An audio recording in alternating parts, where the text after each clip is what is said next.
I'm Margaret Ann Windsor, and my father is King Edward VIII, who never married Wallace Simpson. It was a plot to take him down by the Illuminati, the Rockefellers, Rothschilds, Bilderbergers. My own Uncle George VI, he's illegal. Took down his own brother and kidnapped me, his niece, Victoria II, the legal heir to the British crown. Yeah, the Kennedys. Joe Kennedy was appointed ambassador to England by President Roosevelt, FDR. By the way, I want to insert this. FDR's whole family got into my kidnapping and continued as Memorial Day of 1944, I believe it was, that John Roosevelt Jr. and his wife met at Fort I've lost the papers on it, but you can Google it, Fort something in Arkansas on Memorial Day weekend. And met with Wallace and the double, the Duke and Duchess of Windsor, which is an illegal title. Wallace was an American spy, and that was a double she married. So it was a plot to take my father down, and all the acts that were so illegal and absurd that the double did deliberately, and there was more than one double, were attributed to my father. You know, people get with, and they'll say it, that they hate Hitler, that Hitler had doubles here, a double there, 3 and 4, and yet they dare not tell the truth about my father, what was done to this wonderful, beautiful man who simply did the right thing and refused the orders of the Illuminati. He wouldn't take them. He loved his country. My father was married to my mom, Claudia Ruth O'Keefe Windsor, who was queen in 1936 and should have remained. It was a forced takedown, which allowed my uncle to become the illegal monarch, and thus Elizabeth and the whole family. They really represent the Illuminati. They're high-ranking members, the Rockefeller Foundation and et cetera, that kidnapped me. The Freemasons that got money poured into the Burn Center, the Shriners, came from hostage money. And I'm going to leave it at that right at the moment because I wanted to go on this. When I put this up, I want to reference this first, though, since it's kind of in order if I can. There was a woman that I heard, well, actually, she contacted me when I began on Facebook and YouTube. She contacted me, and I'm not going to say her name. I'm not going to, because this is part of it. She likes to insert her name, and she's had DNA done now, and she is not my father's daughter. And yes, I'll tell you, it infuriates me knowing now that I've been able to research it. I've been told who I am. The British government told me. Anyway, she has gone before the UK, the Parliament, in the past. I don't know what all she's done. She's written books, and she used the Windsor name. Now, then, the thing that did this, and she does a good video because she's got evidently the money. She finished, I have to wonder if she doesn't work for the CIA. I know too much, I have to wonder if she doesn't. I don't know. But anyway, she finished at George Mason University. Now, I don't know if that was the one in D.C. next to Langley, the CIA headquarters, or out in California. But anyway, she lives in California, so I'm going to give her background here. Because she's lied after lie, just like everybody else has. And now then you've got the pop-up of Harry and Meghan Markle, oh, heaven forbid, uses my son's name, and her last name, Mark, is my son's name, who's the heir to the British crown after me. This whole thing has been a smackdown from day one, how much hell they could cause me and my family. Now, I want to get some up on here there's a lot that I haven't told. I hope the world has to face it. I really do. You have to get it graphic to see what's been done. So let me go back so I can keep my train of thought here. This woman who claimed to be the illegitimate daughter mother of my father, Edward VIII. She had already documented this in books and on YouTube and Facebook before I came along. I started telling, I found out in 83, and I look back in my past, and the Brits saved my life more than once. So I found out in late 83 my real name and about my kidnapping, and I could remember a lot when I found out about it. I would have had no frame of reference had I thought about it. I would have thought it was a dream if I remembered it prior. Anyway, she put up that her mother became pregnant, but she moved it around. It was supposed to be in Germany at an army base. Her mother was supposed to be a nurse. Then she moved it to this fort, whatever it was, and on Memorial Day, and I believe it was 44, but anybody can check it. She's gotten up there too much, and so have I on some of mine after I researched it. So she dated it, her time that her mother conceived her and she was born and adopted out, supposedly. She was supposed to have been conceived Memorial Day, 1944, in Fort, it's an army base, I believe, in Arkansas. Well, Wallace and the double were there that weekend, and John, I believe his name's John Jr. Roosevelt, brought his wife, and they had this little weekend with the illegal monarchs that they helped set my father up, the plot to take him down.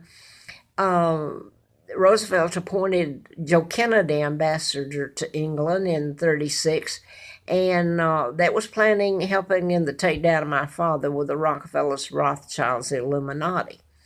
And my own uncle, George, who became illegal, George VI, and works for the Freemasons, the Illuminati, not for his country. He's a war criminal. He's dead now. And Elizabeth is the same, only she's not dead yet. But anyway, the Roosevelt deliberately put Kennedy there, and JFK helped in my kidnapping. Now then, I want to get back to Memorial Day. This woman that claimed to be illegitimate daughter of my father, she dated it to where it was the imposter Duke of Windsor, which obviously when she wrote all this before I came upon the scene, she wrote it all and she dated it, and that would have been the imposter that was her father. She claimed that her mother was a nurse, and this time she's in Fort something, Arkansas, on Memorial Day weekend that I've just described, and that her mother became pregnant. They had a tryst there and all this, and then when you Google it and get into researching it, John Roosevelt Jr. and his wife came and were with Wallace. And so if this woman is the daughter, she's the daughter of the double, not my father. My father was always married to my mom, Claudia Ruth O'Keefe Windsor. She was Queen 36 and should have remained. There was an addendum to the forced abdication, and this was all lies, character assassination. And she, in 1937 was when history would try to tell you, I'm looking at this, I look pretty bad, don't I? It's the way I feel. I've had a rough life. But anyway, my father was supposed to have abdicated in 36, and history tells you a lie, that he abdicated to marry Wallace Simpson and become the Duke and Duchess of Windsor. That's a total lie. He was married to my mom, and I will tell you this, and people can call me names if they want to. I hope it's thrown before the world and they have to look at it. When I came to Roanoke, October the 20th, 86, I had never seen my mom till then. I'm not going to go into all the rest of it. She was at the library, and there's a story about what happened at the library in Roanoke. This is in last October of 86. My mom was there, and the British lady that rode up on the bus with me from Nashville, Tennessee, had said to me, she started talking to me, and oddly enough, we're the only two on the bus. She's British, And she started talking to me, and she said my father was still alive then. And he was. I don't know when they died, but they falsified my mom's death records, and you can't find a picture on my mom. She lived in Bel Air. I was out there in 36 in a political campaign at Larry Flint's because he'd been shot in Atlanta, and I'd tried to write about it, or in Lawrenceville, Georgia. And he helped me in that campaign. It was a Dr. Larry McDonald that he was shot down in the passenger plane, the 007 Korean jetliner, en route from Juneau, Alaska to Seoul, South Korea. And he was a bad guy. He tried to kill me. And Larry Flint had an editorial April of '84 and about me, and he said that himself that Larry McDonald was in on the plot to kill him. Of course, I can tell you about the plot to kill him, and I know about now about the plot to kill me, and they almost did believe me April Fool Day of '80. No one's been held accountable. It's never been put in the paper, any of this. So anyway, where am I? Let me see if I can get back there now. I try to laugh about it, and I don't know. I'm here where people run up and down the hallway. So anyway, it's not a story people want to hear because, hey, this is America. They're supposed to be the good guys. Anyway, I'm going to just, right now, I'm going to go to what I wanted to say. I've put the pictures up. Someone in the family did send me pictures of that family Dempsey's where I was taken, Moulton, Alabama, when I was 2 years old. It was a pigsty. If you don't know what a pigsty is, try looking it up. It's a hellhole. I came there, there's no electricity, no, they had ice box really later on. I was dropped off, there was incest, there was you name it. And I'm not supposed to be fit. This woman that has had every chance, she's lived my life. She's lived with my money, her dad and her brood, where things have been done to my children and me, that if they were shown, it's so atrocious that I can't believe everybody would like what's happened to me. This woman, Elizabeth, and her brood have sit there and lived. She's come right through Virginia. While I was living on the Appalachian Trail, they've made me homeless and penniless and everything. I had to fight every moment of my life to stay alive. Now, I want to get back. I'm not telling how they tried to kill me. I put this up. They tried too many times. But Dempsey did too, the woman who killed her twins, and I was put down there at Moulton on that pigsty farm and given the name of Peggy, which was the twin. Both of them were murdered by Lana. They were born out of wedlock again, and the family covered it up because she would have faced the gas chamber. Now then, it was hell. I mean, she beat me. She did everything in the book horrible that family did to me, and especially tried to kill me. And I want to throw this in after the book. I thought it might be published. She worked for U.S. Senator John Sparkman from Alabama, Madison County. When he died in about 1980, I don't remember when he died, 85, she was doing a companion aid, and she's supposed to be disabled and drawing Social Security food stamps, et cetera, but she was working and getting paid under the whatever you want to call it. But she was with him when he died. Now, John Sparkman was the old congressman for so many years, and he was kind of a mediator in it between, because it wasn't just money that came in, hostage money. It came in form of treaties, and like Werner von Braun came over, the scientist, German scientist, who, by the way, is one of the, I think, most wonderful men there ever was. Okay, let me put it that way. So it came in by switching, or let me live if certain people, scientists, are brought over. It took different avenues, the hostage money and payment did, just to keep me alive. But I want to give you a minute before this goes off, and I think it's going off now. I'm going to get blunt, because blunt's what was happened to me. When they put me there, I'm not going to get into all of it. It's too hard. I can't tell it. But they had no toilet. They had no toilet paper. They never did. You had to wipe your with your finger. When you blew your nose, you blew it on your arm. You went to school with it like that. People made fun of you. They called me bastard and illegitimate because I had to use Peggy's name. Some of the people there knew when I was switched. They tried to speak out, and I know a couple of them, when I'm looking back now, knowing and remembering they were moved, and I don't know what happened to them. But anyway, there was incest there. The old man, Dempsey, raped his youngest daughter. She would go out and throw up. There was no food, no ice. The old grandmother would go and urinate and use the slop bucket in the kitchen, if you call it a kitchen, while I'm standing there looking at her. This is where you eat, there on the old table. So, you can't tell it. It's so horrible. It was way out in the country. The abuse was horrible, but they loved God and they loved Jesus, and they were all going to heaven. I can't tell you the emotional pain this woman, she would cook eggs. We did have chickens, wring their neck and had chicken. Of course, that had to be sorted out. You couldn't have it very often. And when their kids would come in that were married on Sundays, why, I was lucky to get a wing. So I didn't have any food. They didn't have screens.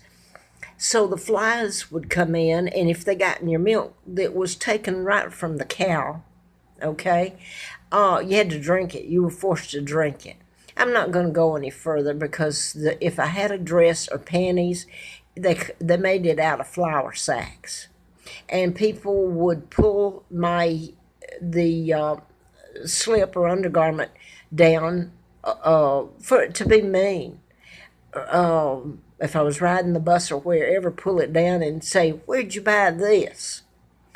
So that's just a few moments in my life. It was bombarding. I'm going to leave it at this. When I finished high school in October, I was in the 10th grade, okay? Finished high school in 57.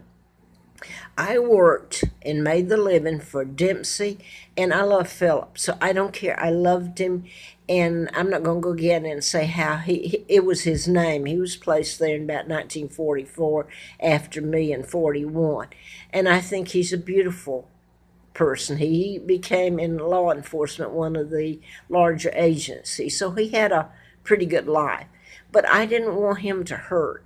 I walked...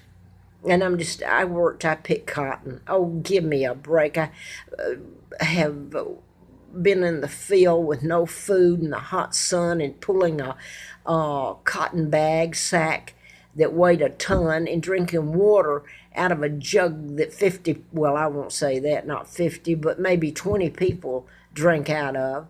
So don't tell me what a bad life is, because I'm just getting started. And this woman, Elizabeth, and that family has sit over there. And someone would say, I'm not fit because I didn't learn the social graces. Hey, listen to me. I walk my walk, and I have some boots, and I have a few nice clothes back. I had them for a while when I was married, but in a home that was halfway decent. But it's been poverty, and I'm a pauper. I barely have money or anything, and my children that are heirs after me that scare the hell out of me because I don't know if they're alive or dead. So where am I now? I walk to work. This woman mentally just beat me. She's a psychopath too. She was diagnosed as that. But I walked to work. We got